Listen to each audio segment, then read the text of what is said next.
એ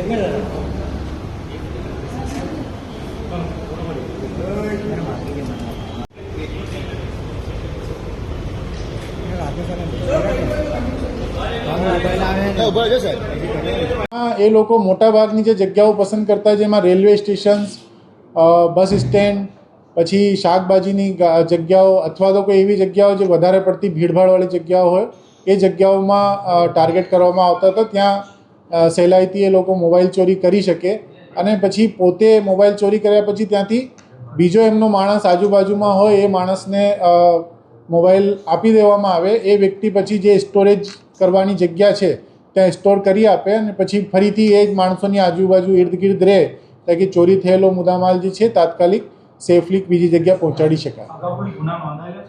અમને મેં જે રીતે કીધું આપને કે આ લોકોને વિરુદ્ધમાં ઉદયપુર, રાજસ્થાન, અમદાવાદ, વડોદરા, મુંબઈ, ધનબાદ, પશ્ચિમ બંગાળ, ઉત્તર પ્રદેશ બધી જગ્યાઓમાં અલગ અલગ ગુનાઓ દાખલ થયેલા છે. જે ચોરી કરેલા મોબાઈલ છે અલગ અલગ જગ્યાઓના છે, જેમાં મેં આપને કીધું એ પ્રમાણે 37 ગુનાઓ ડિટેક્ટ થયા છે.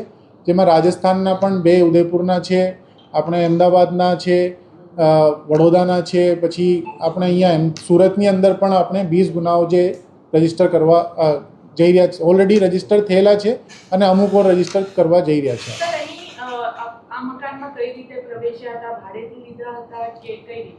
ના, એ મકાનમાં જે વિકતો મકાન માલિકે અમને કીધી કે એમને ખ્યાલ જ નહીં હતું કે એ લોકો એ મકાનની અંદર ઘૂસી ગયા છે.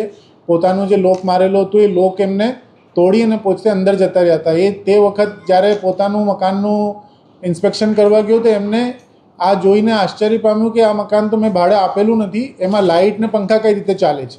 એટલે જ એને 100 નંબર ઉપર કોલ કર્યો હતો ને આ માત્ર 100 નંબરના કોલના ઉપરથી પોલીસે જે રેસ્પોન્સ આપ્યું એ રેસ્પોન્સના આધારે આ મોટી ટોળકી જે છે ડિટેક્ટ થવા પામી છે.